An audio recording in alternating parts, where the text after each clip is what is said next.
we are dealing with today is Next Please by Philip Larkin. This poem is from your paper Modern English Literature, and the poet is Philip Larkin. Let's look at a brief bio of the poet now. Philip Larkin was born in 1922 in August, and he died in 1985.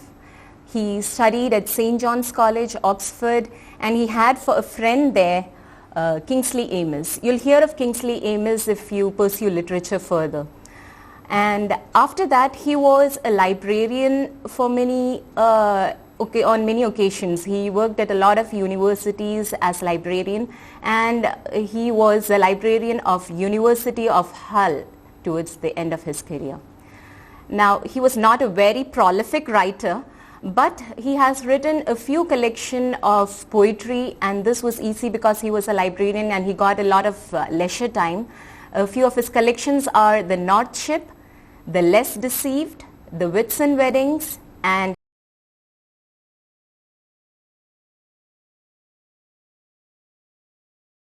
Less Deceived. Jill and A Girl in Winter are two novels written by this poet.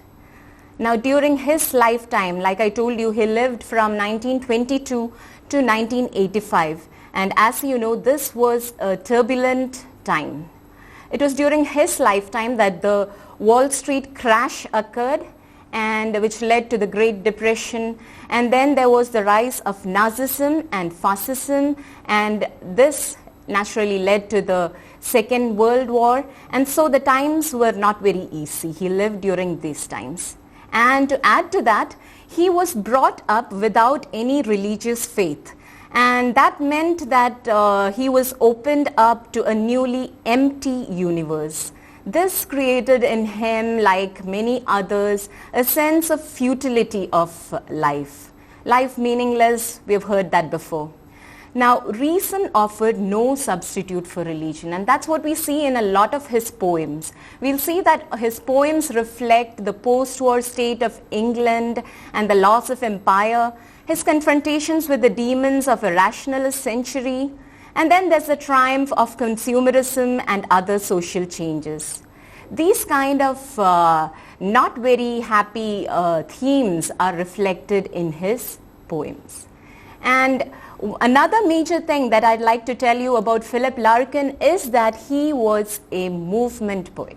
Now, when I talk of movement poet, I'd like to make it clear that the movement poet is not a well-defined group with a definite purpose or anything. Actually, there was a collection of poems which came out in 1950s, and the anthology, it was called New Lines, and it was edited by Robert Conquest, and the poets whose poems were featured in this collection were called the movement poets. Now, they had a shared set of features. That's why they were called the movement poets. And the poets were Donald Davy, John Wayne, Kingsley Amis, and Tom Gunn, among others. Now, these poets rebelled against the romanticism of the 1930s and the 1940s. They preferred common sense and clarity over obscurity and mystification. What they wanted was verbal restraint, not stylistic excess. They were against stylistic extravagance. Now, we'll see that the main features, we can sum it up like this. We can say that they had a respect for formal perfection, and then they used natural and forceful language. The poetry was a reaction against the neo-romantics of the 1940s and the deliberate obscurity of the modernists, and he had a preference for provincial values. We'll see that a lot of these are reflected in the poem which we are going to study today. Let's delve into the poem then. The poem Next Please is a very philosophical poem. We'll see that it ruminates on the general nature of human beings to live for the future. We are always dwelling on future prospects, so much so that we forget to live in the present. If we think of ourselves itself, we know that maybe we are thinking about the future, our future plans, and sometimes we are dwelling on our past mistakes. We never live in the present. We always hope and are always disappointed. What we hope for is not always delivered, except for one thing. We'll see what that is. We'll see that there's just one thing that will surely come, but we never wait for it. Let's get into the poem then. Next, please.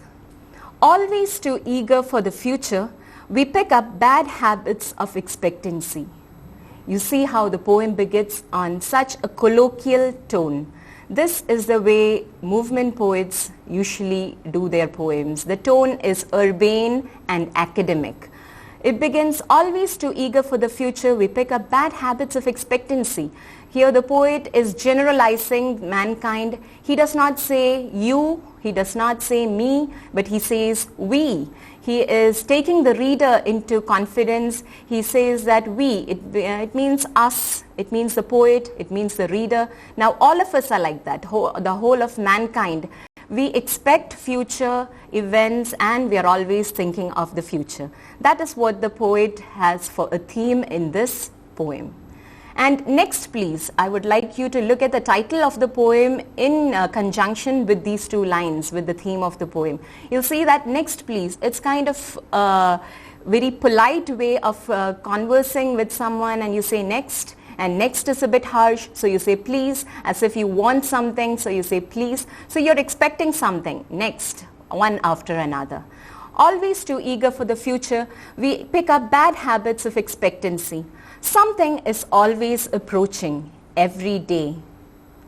Till then, we say. Now, something is always approaching. We don't stop this expectation because it comes one by one. When we get something, or maybe we don't, we expect something else. Until then, we say. And next stanza, we see that the same theme is given through a metaphor now. And different kind of an image is created in the next stanza here. Watching from a bluff, the tiny, clear, sparkling armada of promises draw near. Now the image is of a cliff. We're standing on top of a cliff. Bluff here is a cliff. We're standing on top of a cliff and we're watching the wide seas. And what are we looking for? We see the sparkling armada of promises. Now, what is the Armada? Maybe you already know that the Spanish Armada were a fleet of 180 ships that were sent by the Spaniards. And when Spain sent this fleet to conquer Britain, Queen Elizabeth's navy conquered them and brought them back. So Armada was a sense of achievement. It's a symbol of triumph for the British. It's a symbol of their victory. So the Armada is a metaphor for fortune, wealth. So we're speaking of sparkling armada of promises. The Armada holds promises here. So that's what we're expecting. We hope for good fortune to arrive. But that's not always possible because we don't always get fortune and wealth. When we wait for something, we have always experienced that it seems to take a lot of time. And that's what we see here, that the poet is frustrated. We can say it's the poet here because the poet and the persona seems to be one here because he is talking of the general nature of the mankind. When we wait for something, we feel that it is taking a lot of time, and there's a frustrated exclamation here. It says how slow they are and how much time they waste, refusing to make haste. So it's taking so much time and it's not arriving. And now when it does arrive, let's see what happens. Yet still they leave us holding wretched stocks of disappointment. You see, wretched stocks of disappointment. What do these Armada bring? Is it hope? Is it promise? Does it deliver? Of course not. What it gives is disappointment. Now how is the disappointment described here? It says stocks of disappointment. When you see a stock, when you expect for something and someone gives you a stock, you think that there will be a flower on top. You expect a flower, but what you get is only the stalk. Now this is a kind of poetic device that Larkin uses often. I'd like to mention that here he uses utterance versus reticence, because he does not utter the word flower before, but when he talks of stalks, we know that there should have been a flower before, or we had expected a flower before, but there's no flower, only stalk. Now that is disappointment. Now we go on to the next movement here. For though nothing balks each big approach, leaning with brasswork prinked, we see that the image of the ship is vividly described here. Now the armada is a bit closer. We find that the ship is coming near. We see that the ship is described in vivid detail. Each big approach is coming nearer, leaning with brasswork prinked. Let's see how the ship is described.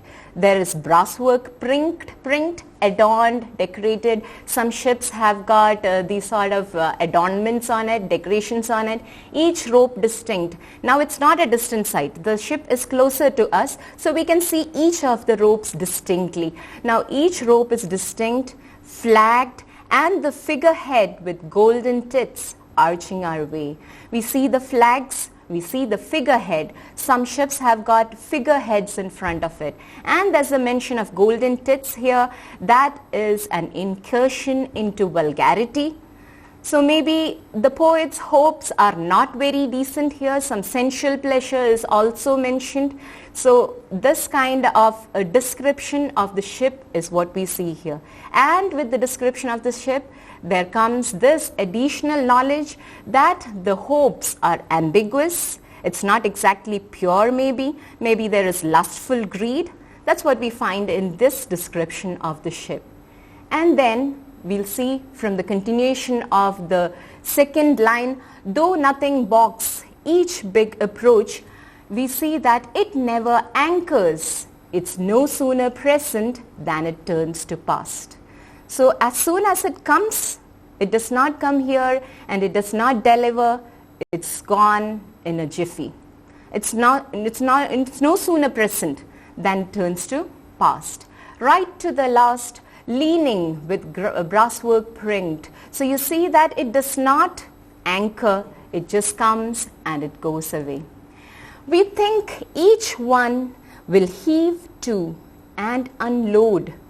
We'll think that this ship will come in, okay, so this ship has come, it has gone. Maybe the next one will come and it will anchor, it will deliver promises, it will unload all good into our lives.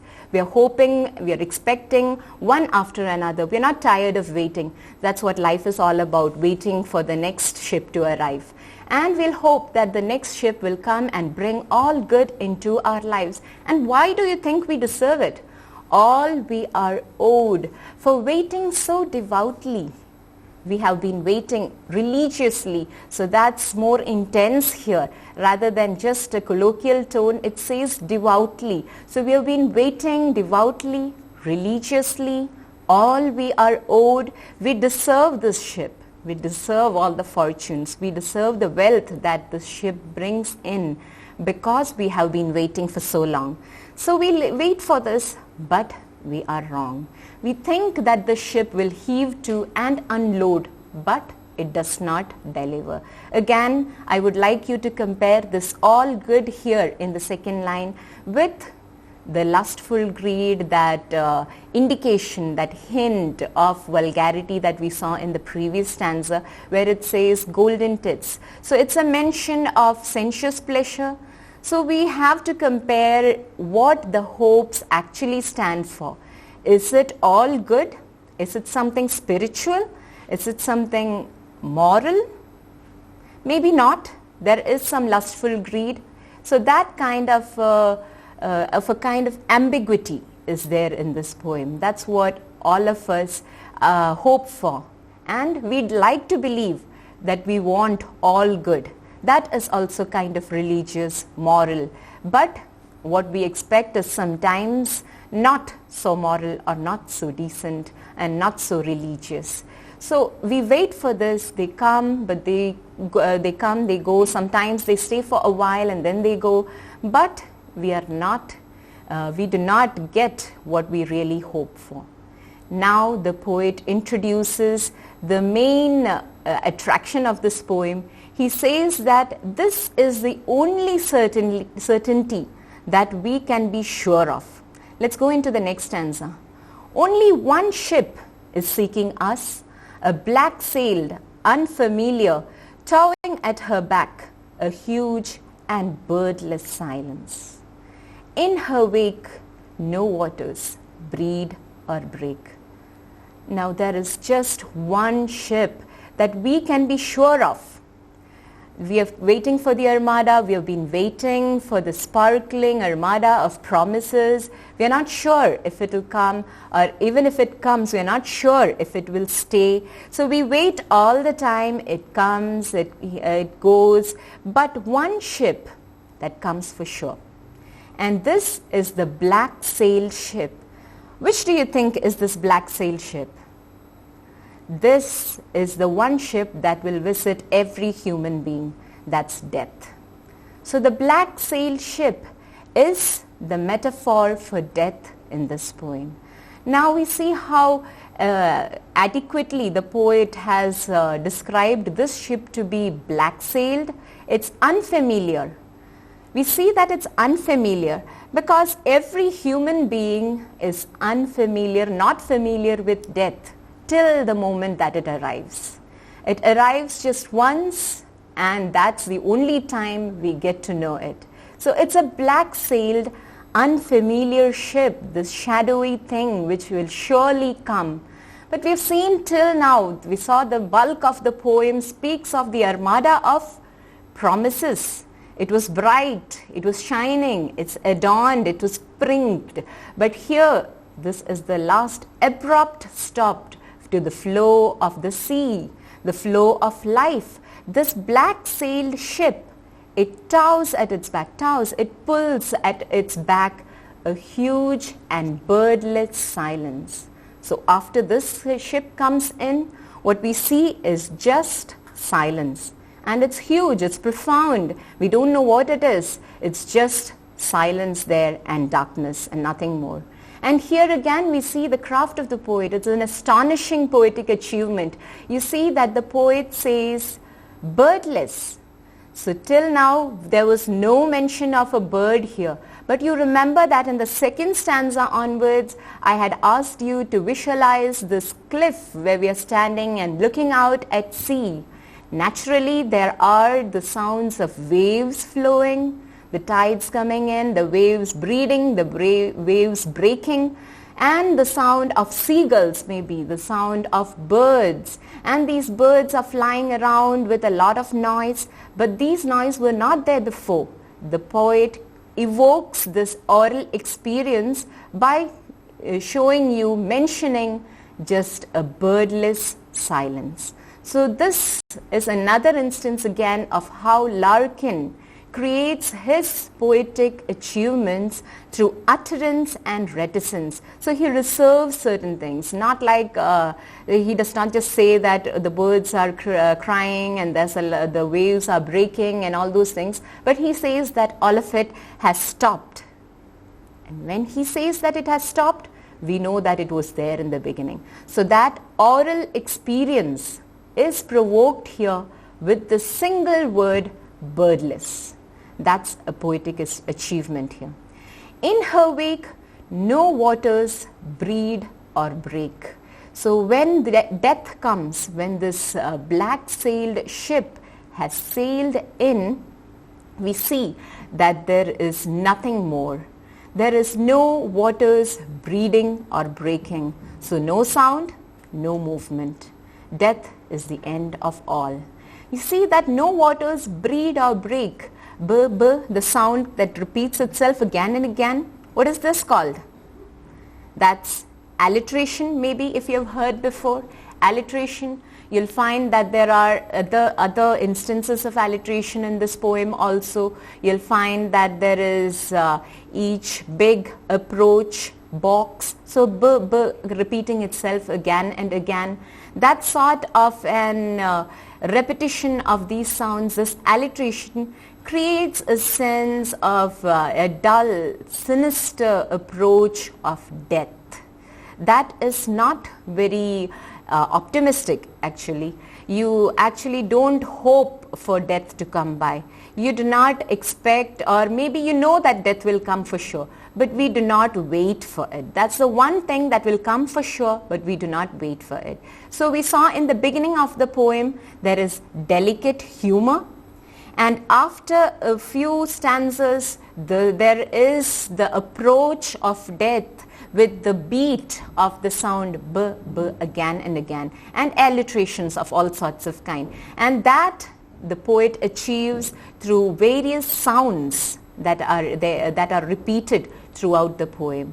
So alliteration is used by the poet here, and we see that the poet uses neat stanzaic structures here. All the whole of the poem follows a 4-line stanza pattern. You'll see if you go back to the poem that each of the stanzas have a pattern of 4 lines, and the 4th line is just half. You see that some of the lines continue into the next line. Enjambment is there. We call that enjambment. If we look at a stanza like, we think each one will heave to and unload all good into our lives. All we are owed for waiting so devoutly and so long.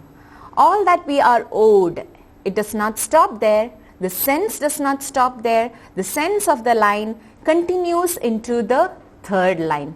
This technique is called enjambment. Now there is enjambment in this poem. This enjambment, the flow of the sense from one line into the next line, shows the flow of life. Life is flowing continuously, and this flow of life is shown by enjambment in all these lines. If you look at the next stanza, you'll see only one ship is seeking us, a black-sailed, unfamiliar, towing at her back, a huge and birdless silence. So there is enjambment in all of these stanzas. You see from the beginning towards the end, there is the flow of the sense from one line to the next, continuing similar to the flow of life. And what happens in the last line of each stanza is that you find that the line stops in the middle there. Now when a line stops in the middle, it's called caesura. C-A-E-S-U-R-A. A caesura is a line which stops in the middle. Now this shows the abruptness of death. Just like how death halts the flow of life in the middle of something, the line here stops in the middle and there is no second half here. The second half is silent, just like how when death comes, what comes after that is silence alone. This is how the poet achieves a marriage of sense and technique in this poem. This is a feature of all movement poets. What you see is that they give a lot of attention to metrical patterns, formal pattern. If you paid attention in the beginning, I told you that Larkin was a movement poet. So all movement poets give a lot of attention to formal perfection. And this poem, if you see, are neatly divided into 6 stanzas of 4 lines each, and each of the stanza has got a last line with just half there and the half missing. This is very much in tandem with the theme of this poem. And the poetic technique which we have seen when we were analyzing the poem, that manipulating utterance and reticence, the instances, birdless, stalks, we see just the stalk, then we realize that there was the flower before, and when we were expecting a flower before, and then we see that there is birdless silence, and then we realize, oh yeah, there were birds in the beginning. So that's how the poet creates this image of the sea, of the cliff, of the ships approaching, of the black-sailed ships coming in.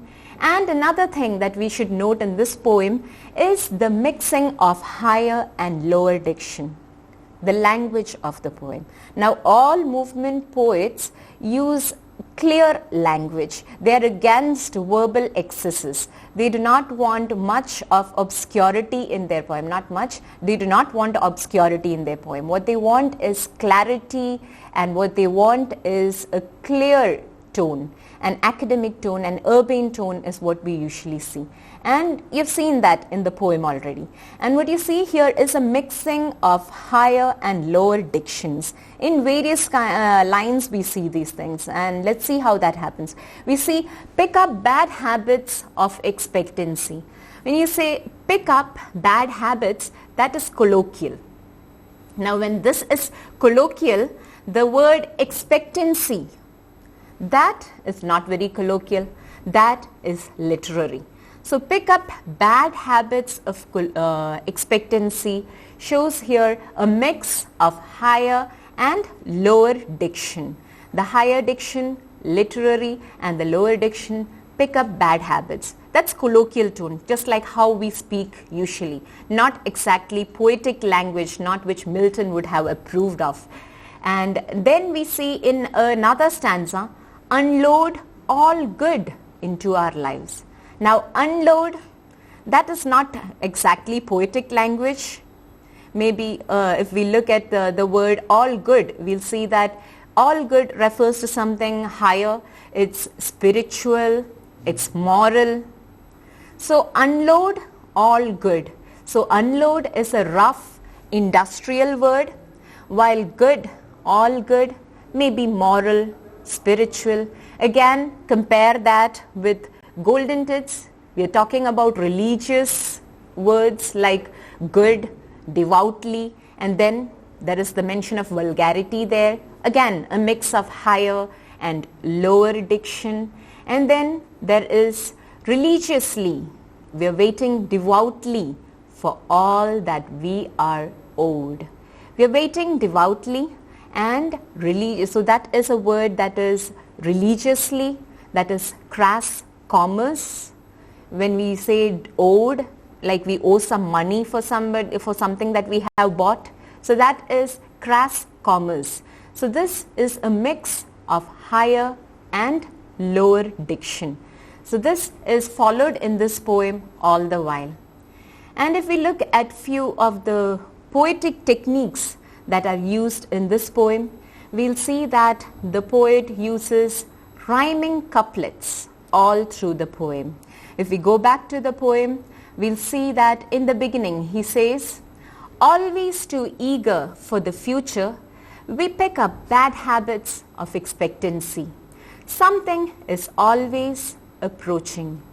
Every day till then we say, we, expectancy, that rhymes. So we mark that A, and day, say, B. Rhyming couplets. So we see that the whole poem here follows this rhyme scheme of A, B. Watching from a bluff, the tiny, clear armada of promises draw near. How slow they are and how much time they waste, refusing to make haste. We, expectancy. So E, A, the sound repeats itself. We expect, when we say E, we expect there to be an E after that. And when we say A, we think that there's an A that's going to come. So that's how we think of things in life. We think that life will deliver. We think that after A, another A will come. But towards the end, we see that this kind of an expectancy is broken, and then there's complete disappointment. We see that this regular pattern is not followed. All patterns are stopped there, and this death ends a pattern to all habits of expectancy, all habits, good or bad. Death is the end of everything. And this sudden stop, halt of the last line mimics the suddenness of death.